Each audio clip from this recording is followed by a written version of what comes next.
All right, we're here with my friend Sean. This will be the first episode of the Mike Small podcast, where we talk about I don't know all kind of stuff that's interesting. Sometimes about cyber, sometimes not. Who knows? Sean knows a lot about a bunch of stuff. So what are we talking about? What's on your list? You said you had a list of stuff you want to hit on. Yeah, I figure with you doing mostly offensive, right? There's potentially a lot of questions about instant response and Mhm. like how that process actually works, and then what we usually do. And so I've done instant response for about a little over 4 years now. Talk a So little bit more into your Mhm. mic. yeah, Yeah, yeah. So and you can bring done it closer to you. You can mhm. put it in there. Yeah, so done instant response for a little over 4 years now. So I've got a pretty solid background. So what are you thinking? Any questions about it? Yeah, so back when AJ and so if you see us munching on stuff, we're munching on Cheez-Its because we haven't had dinner yet at this point. We've just been like meeting after meeting. But yeah, one of the things AJ and I were talking about was ransomware response. Pretty critical to a lot of businesses these days. Oh, And you've done a ton of responses. So hundreds of companies if now. you had to pick like three things that you found to be like the most common like root cause of ransomware outbreaks and issues, what would you say? Uh, Most common is user behavior, What not is insufficient training, basically. So okay? it's not their fault. It's just they don't know. And without at least some baseline training, they're going to be attacked. And at some point, it's going to lead to an on-prem based attack. They're going to find a way to navigate. They're going to set the adversary, even if they only have a foothold in the cloud side, they'll eventually find a way down. Okay. It might take a little while, or it could be direct, right? It could be direct. They click on something in, Outlook, and there's a CV or whatever else. They download something and execute it. That's the most common one. They just So like social engineering, yeah, basically. yeah. Basically, social engineering. That is the most common. The second way is just poor security in general, not actually open open holes in the firewall, not validating that things aren't vulnerable, leaving them vulnerable, knowing that it's severe. Mhm. Like they'll leave. Like I see CVS eight, CVSS 8+ on firewalls all the time, open, uh, everywhere. Uh, that and then again the systems behind it too that are exposed. Right. That's well the probably the second most common route. So like what do you mean like exposed? Is it like a server that just happens to be open to the internet or just like a VPN proxy? Yeah, Or so what? for firewalls, usually it's the VPN. Well, to be clear, it's not always CVSS. It's just poor security practices on their stuff that is exposed. So you normally you would expect that businesses are pretty attuned to their edge and the exposure that they have, and in general, they are more attuned to it. But they miss critical aspects. They don't validate or they don't implement proper MFA on their VPN. Like Yeah. that is the most common thing ever. Um, I would say a good portion of incident response cases I've responded to is just single factor auth VPN being brute force to death, and no one notices until it's too late. And the other thing is then the VPN is never really locked down properly. They don't have jump hosts. They don't have Yeah. yeah. Let's dig into the VPN because Okay. actually I had wanted to talk to you about this because we responded to a couple of VPN things. So we do some response at Tandem. Yep. So Tandem Cyber Solutions is well our company. Yeah. So he's a new partner. Welcome him. But yeah, so we did some response for one of our customers for VPN. And I want to know your take. So VPNs are interesting, right? So you mentioned MFA not being on there. Hmm. But there's a whole class of vulnerabilities where it bypasses MFA. It's actually exploiting the appliance itself. And once you do that, you can leverage that position to basically scrape the tokens that are generated after the MFA happens, and you can impersonate any user that comes through the VPN. Yeah. Have you investigated these? And if you have, what did that process look like without having to actually hack into the VPN yourself to pull logs and stuff? Because that's the only way to Well, get to them, basically. I mean, so of course we're granted access to everything as soon as possible. Anyway, we, due to this scope work, we can't legally go and do anything like that. You can't offensively go and perform offense against the person we're trying to help. Well, so this is why we did that. Hmm. So the specific class of attack we were looking at, so normally you can't log into the operating system side Yeah, of no, an appliance, right? generally. So basically, what they were doing, they were setting up basically web server shells. Oh yeah, And so the only way to see those and actually get the code was to hack in, go in the same route that they had, and then now you have access like RCE to that system, and you can pull whatever logs and whatever. Otherwise, you're restricted to simply what is available in the console. you're right. Yeah. We actually did. We've had, I think, maybe one or two of those. So they're less common. Mhm. Just, well, ones that actually exploit that, and that's also because the exploits are less common than just other avenues, or simpler for adversaries. So we have had that before. Investigating those is much more difficult, as you said. Yeah. And then often one of the things that happens is, like, by the time you get there, either those logs are not there, the shells are dead Yep. because they killed them. Yep. And sometimes they clean up after themselves. Not as common, especially with ransomware. But the system doesn't necessarily store that kind of stuff, or they write to a location that's going to be lost because it's /temp, Yeah. which is, they're all, firewalls are almost all Linux based. So Or /temp, yeah, or like the web shell is just or somewhere BSD. without you doing a directory enumeration, just like straight up throwing Derby or GoBuster or whatever on there to enumerate every available directory. You have no idea where it's at. Yep. Unless you're actually, I don't even know if the syslogs would pull like that. I think you're It just, depends very heavily, but generally it really depends. Most of the time, I'd say probably not. yeah. I wouldn't expect syslog to capture it. But yeah, so we have run into that before. So usually when those kinds of vulnerabilities are present, and it's actually an enterprise firewall, the vendors will have tools that they can assist, or have guides that'll help you check for that. And so, right, you can see with like some Cisco stuff where they'll have like, oh, you should in your ASA check for these things. Do they exist? That's how you tell your POP. Right? Yeah, It's those kind of it's an telltale. advisory. So, and it's, in other cases, you may actually have to literally engage the vendor because you cannot get that level of access. Yep. So we've had to do that before. So you did it the boring way. Did the right way. However, yeah, you absolutely could do it the other way. Yeah, and it would work. Okay. Yeah. So, all right. What is the most interesting breach? Like, obviously, don't say a client name, but what's the coolest technique or specific attack chain that you've seen in an environment? I have. So we saw full non-APT activity, and their attack chain was kind of interesting. The customer in this case did have basically an exposed vulnerable service, so they were able to penetrate that, basically RC, and from there they had at least a foothold in the environment. After that is where it got actually interesting. Their ability to basically sustain themselves on the system, and the methods they use for that. So lots of WMIC usage across the environment. That was really common and very annoying to Yeah, deal certain with. threat actors love They love WMIC. that. Yeah. So in this case, it was something Tiger. One of the, I think it was actually, well, it was one that was named Tiger. You don't have to say their name. Yeah, so lots of uses of WMIC. Scheduled tasks very common. I don't see run once keys being modified much anymore, actually. And it's there, anyone could use What it. being modified? Run once keys. Yeah, I don't see that persistence mechanism very commonly. We did see DLL replacement during that, so they were actually modifying. What kind of DLL replacement?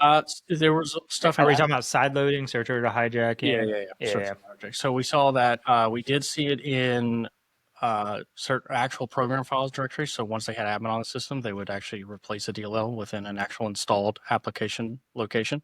It's less common, but it's also a lot more persistent and permanent. So Have you seen any better. proxying in real life? Oh, you mean DLL proxying? Mm-hmm. I don't think we've seen that. I have seen search order hijacking, but I don't think I've seen DLL proxying. I've seen reflective. You know what I'm talking about? Proxying?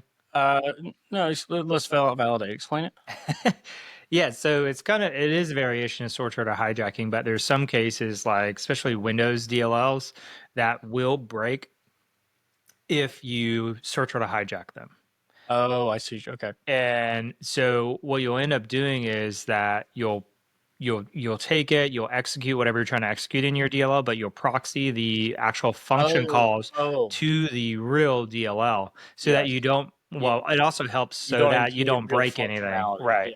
Yeah. Okay. It's kind of it's not like EDRs how they do callback, but it's slightly different. But it's a big problem with for me. I've done this recently where the Windows DLLs do break and it won't actually trigger your functionality. But if it's something that doesn't require and you don't proxy, so like I don't want to name one, I guess, but think of any major program that you're running on your thing and you try to run it, like you said, you break the functionality. DL proxying, forget about it. It's fine. Yeah, it's good. So in this case, I don't know whether they were doing that or not. We didn't have really sufficient information to really be able to tell. Because by the time we got there, a lot of cleanup had been done by this TA. This was a more advanced one. Oh, yeah. So they cleaned up. They cleaned up after they hit him with ransomware. Yeah. So what kind of cleanup were they doing? Well, mostly just on disk kill. EVTX erasing. Okay. So we saw that again. If they would also encrypt EVTX files, just I think by nature of popping ransomware off. You wouldn't think they would, but we see that commonly as an easier way for them to clean up by just targeting it anyway. Didn't really see. Do you see them messing with other artifacts, like other traditional forensic artifacts? Pretty commonly. Okay. I see prefetch get hit commonly. Not much to do with like the user actual files when it comes to like the like not the SAM but the user dat file. Don't see them modify that much. So like the shim cache, that kind of stuff tends to be left alone. And I think that's mostly because they want to preserve the system's ability to boot and like work reasonably okay. Yeah. Because they want you to see the splash screen and give them a ring. Yeah. Yeah. Pay me Bitcoins. Yes. Yeah. Yeah. So we've seen some fairly advanced tactics, but they're rare. You tend not to see that very commonly. So was the DLL hijacking the most advanced you've seen, or is there something else? It's like reflective loading, but that's not really that. It's not, that's old school, man. Last year. That's the thing is that the exactly. The threat, the most commonly the threat actors, they're not really using just basic shit, right? They don't need anything more powerful. They don't need to go that far. Like they could build their own entire like C2 infrastructure and like do all this, or they could just buy it. Yeah. So, I mean, I found that myself doing stuff where like you get in offensive security, like, oh, you just want to do all these cool tricks to do AV bypass, hooking, whatever. And then for me on my journey, it's like I'm starting to go back to basic stuff because one, it blends in with the environment. Two, it's less likely to get caught and stopped. So like I used to do like all these shells and stuff, and now I'm just RDP. Yeah. Why? Well, I mean, again, the most common lateral movement tactic we see is RDP because it's almost always enabled and there's never proper firewall rule implementation to prevent it. And even it's not enabled, it's just you can hop on. Yeah. And that's a lot of times what I'll do. I'll get credentials, pass the credentials. I try to do a privilege escalation. Usually it's like a more simple shell. Yeah. And it won't trigger anything. I think it's like WMI exec a lot of times. I think that's the one that won't trigger stuff. Or is it SMB exec? Well, it depends. I see SMB exec stuff get called a little bit in EDR. I've seen Yeah, that. one of them doesn't get caught, and I end up Wimic doing that to get my Wimic first almost shell. never gets caught by anything. I don't know why. Wimic does. Just Some of the admit, yeah, yeah, EDR vendors hate Wimic. I never use Wimic anymore. interesting. Yeah. Different experiences. Maybe that's from older cases that I've seen. So maybe they've probably improved If that. they don't have EDR, it may not matter. Well, yeah. Defender, I don't think Defender cares, but EDR has been crushing it. Same with like my old trick where I used to do. I already forgot what it was now. I used it to curl files down, and I haven't been Oh, using it because EDR bits, was it? bits. No, not Not bits. bits. Bits gets caught too. EDR hates that. No, there's another trick I used to use. You can use it to do compression as well. It's a built-in in Windows. I can't even think Util? about it. Certutil. Bingo. Thank you. Yeah, my brain's fried today. Yeah, so Certutil gets Yeah. caught Oh yeah. all the Well, time now. that I see all the time. I used to use it like clockwork. It was amazing because I didn't want to use PowerShell because PowerShell is Yeah. logged heavily in a lot of places. And then you have all these security built around PowerShell too. So I leveraged that and now you can't use that.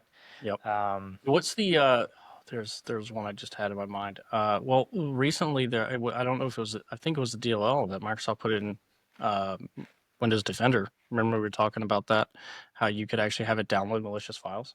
oh, yeah, Yeah. that's been resolved. They fixed that pretty quick. It was Defender. Yeah, you could use Defender to basically pull down your payloads. Sweet. Uh, they usually fix stuff like that But pretty quick. yeah, that's good on them.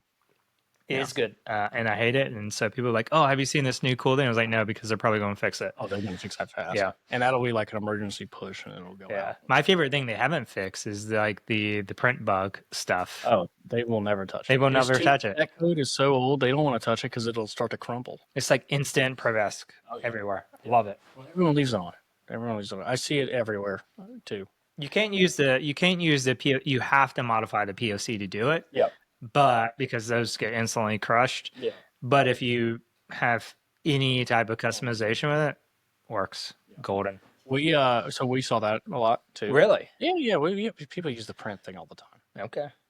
You see, so in the earlier days, a while ago, you also see, obviously Exchange servers are heavily targeted, and that's just reverse shell stuff all day long. Have you seen a lot of stuff, web shells on Exchange servers? Oh, that God, used yeah. to be a huge thing. Oh yeah, Okay. tons of that. Like I even had to like make it got so common, and we would have so many cases. I would just like made custom PowerShell scripts that would just find the web shells. Could you explain any of the logic or? Yeah. It's really simple Okay. because they don't do anything complicated. It's not like they're really hiding themselves. They don't even. There's so many ways you could hide yourself better, but maybe we don't tell them how.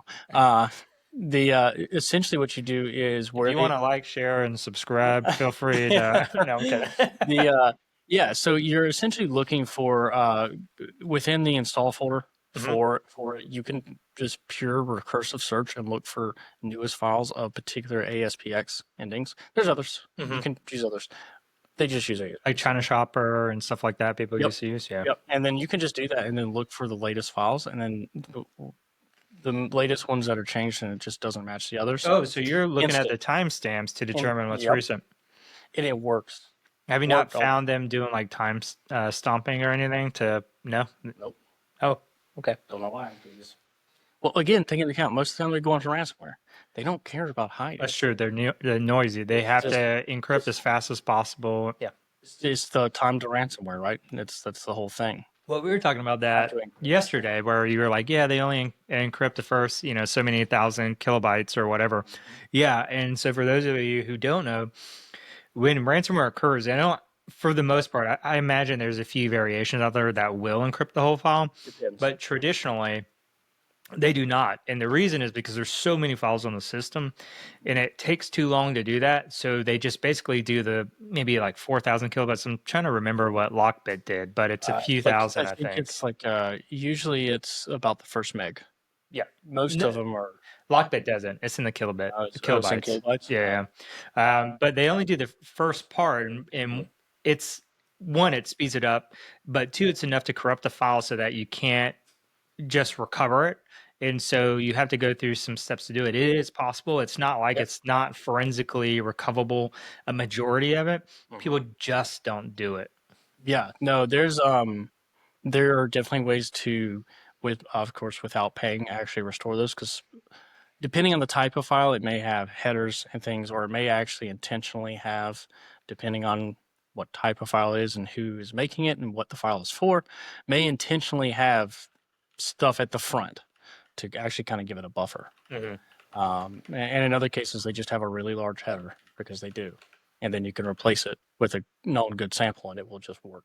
Yeah, and that's basically so what he's talking about is there's certain file structures with headers in them. So text files obviously don't have a specific format, but other files like Word files or PowerPoint, they have a very specific structure, and it's organized in such a way. It's almost like you're reading a book, right? If you think about it that way, where they're basically just encrypting the first chapter and the table of contents, and that's it. And then the rest of the book you can read. So as long as you don't care about the very beginning of the story, you're good. You're good, yeah. So I'm just saying that to say that, yeah, you can get most of your data back. You're going to miss some stuff, Hmm. but it's still there if you want to Yeah. dig for it. Yeah. And in certain cases, if it's really working out in your favor, you can get it all back. It just depends. So 4 kilobytes. That's Four what I was looking kilobytes is at. what they're looking Yeah, for. block bit 3. I've also seen this. I've also seen where the first part of the file, this is like evidenced by a text file and actually just manually looking at it. And then also a section in the middle or near, just usually in the middle is also hit. So they actually skip around. Interesting. I Seen haven't that heard before. that. It's like I saw it like once or twice.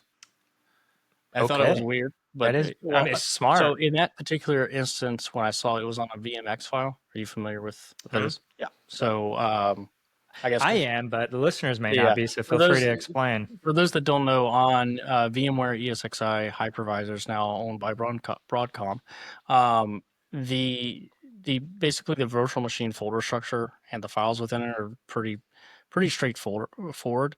You have the folder for the VM, you have the virtual disks, which are going to be VMDKs, and you'll have actually VMDK dash flat, and then you'll have other ones that are for snapshots if you have any at present. And you'll also have what's called a VMX file, which is essentially it is the descriptor file or the INI file or any equivalent text format that describes the VM and its specifications. So, like how many cores does it have? That's a line. It's basically variable equals that. A little Mhm. more complicated than that, but that's essentially what it does. And yeah, so I saw encryption at the front and then also in the middle, and it's weird, and it's also kind of really interesting to look at those because you really can get a little bit of an insight in those cases how it runs on in this case I guess Linux, but on their hypervisors. It's just kind of interesting to see like what they're choosing on that side to encrypt and how they want to encrypt versus how they're doing it on Windows. Sometimes it's the Yeah. same, and sometimes it's not. So talk about that because I actually haven't. I focus majority of my stuff on Windows because, well, I've spent so much time Yeah. learning Windows. Why not? Sure, I can hack Linux, but whatever. So what have you seen on Linux that's different? Because I've never even thought about that. Yeah, so when we like specifically say Linux, I don't think I have.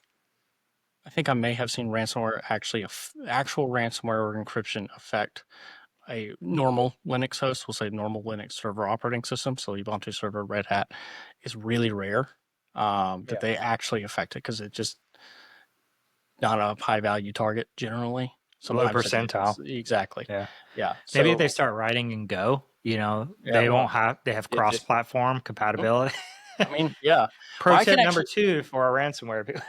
We're going to get into cross-platform compatibility with ransomware in just a moment.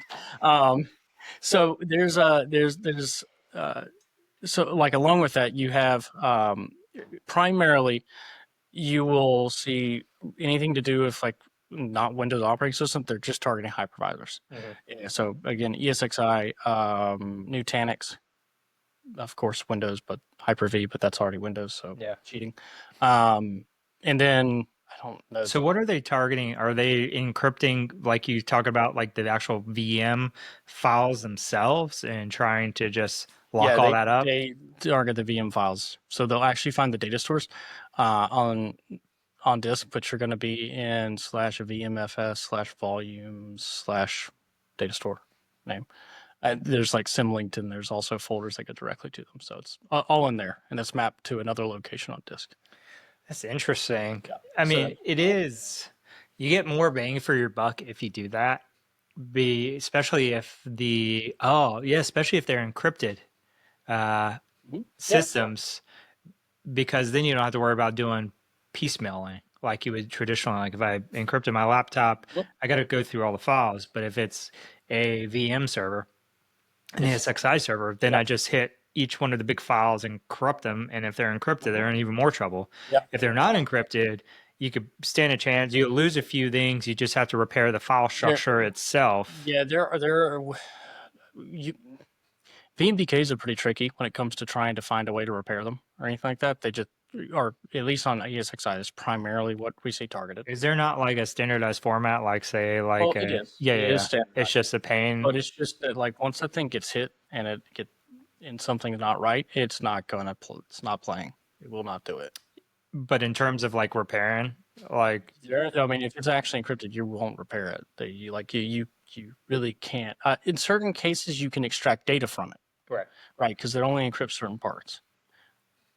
Well, that's what I'm thinking Yeah. of. Like it maybe like 10% Yeah. encrypted, So you're exactly right. So what and we you're yeah. because when I did a forensic course, and you have like a corrupted like fat partition or whatever, there's certain things you can use to basically repair Yes. damaged sections so that you Yeah. can mount it and recover the rest. Yes, this is actually that's a great point. So like if we were to look at like NTFS specifically, there's like actual like there's like nodes and things in how the file system is architected that you can repair or trace back, and oftentimes those parts that would allow you to really kind of actually recover the files aren't actually hit by the ransomware. Like there's a name for it, it's a table something on NTFS, and this also applies to other file systems because they have similar things. Right. But Because they have a duplicate in there. yeah, it's really about like the metadata in the table that actually records the changes Mhm. and whether like a file is actually present or if it's deleted Kind and of like a things like PDF where you have the whole history of the changes to a PDF in yeah, the you bottom. may depending on the file system, you may have that level of change tracking, but most of the time it's going to be like pretty short Mhm. history. Usually pretty short. But let's say, for instance, you had VMDK files that were, that are encrypted. Most of that data is still viable. You can send it into an actual data recovery firm, and they can, as long as the damage isn't too extensive, they can probably get some stuff out of that.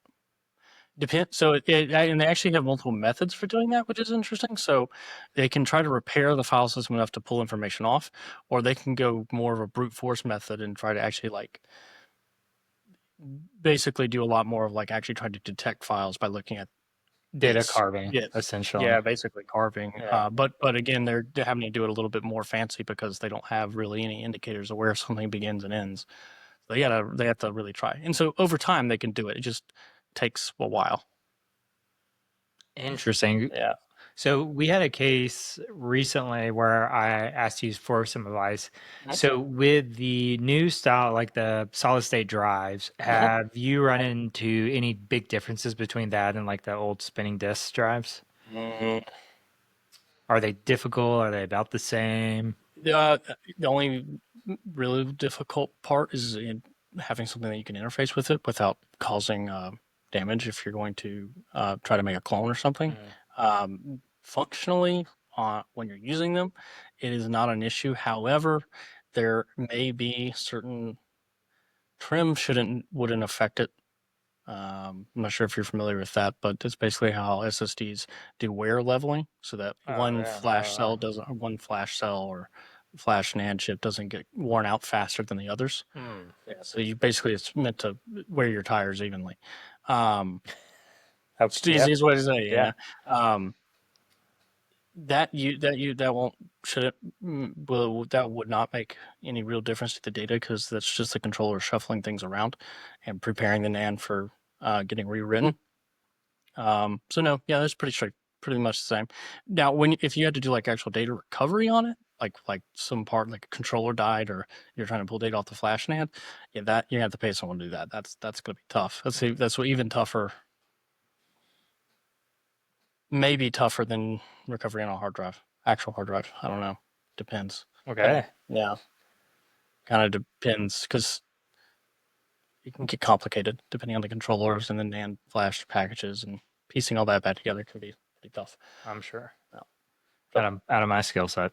Overall, not too much of a difference when it comes to actually using them and doing what we would want to be doing. Yeah. Yeah, because I think when I was looking at it, I ended up taking a different route, but you just had to get a different adapter to Yeah, be able to there's pull some the write image. blocking NVMe adapters and things like that. They're just expensive. That's one of Yeah. the other things. They're like $300, $400, Oof. depending on which ones you get. At least write blocking NVMe ones are. There are like obviously other, there are other ones like you can get. They're SATA based.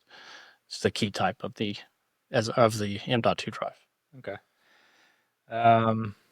To pivot a little bit, because you've been in cybersecurity 5 years, 6 years, six. So what would you say was the kind of the hardest part of the learning curve for you when you first got started out to kind of get to where you're just chugging along, like learning, adapting, and like Networking was a little hard for me to wrap my head around when okay, I really kind of first got into. that's surprising. Yeah, I know, right? Yeah. When I really got, so I guess if so, you were talking about like 6 years, right? Like obviously to some extent started before that. Yeah.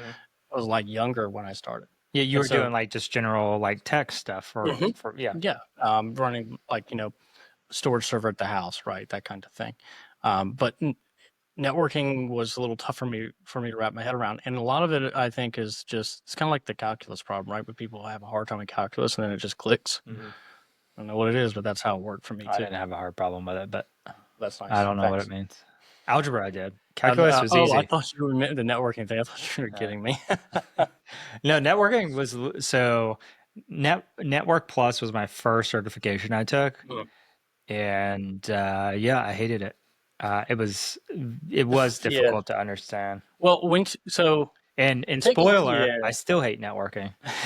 So I actually now really love networking. I think networking is really interesting, Yeah, that's why especially it was surprising. I was like, yeah. No, you're who I would go to for networking. I beat that drum till I figured everything I wanted to know out of it.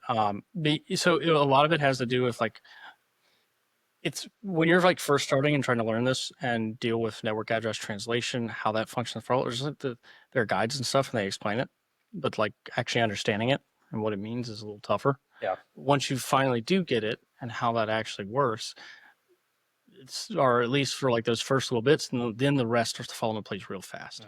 Doesn't take long. So like understanding how OSPF works and BGP and things like this become a lot easier once you get over that initial basic hump.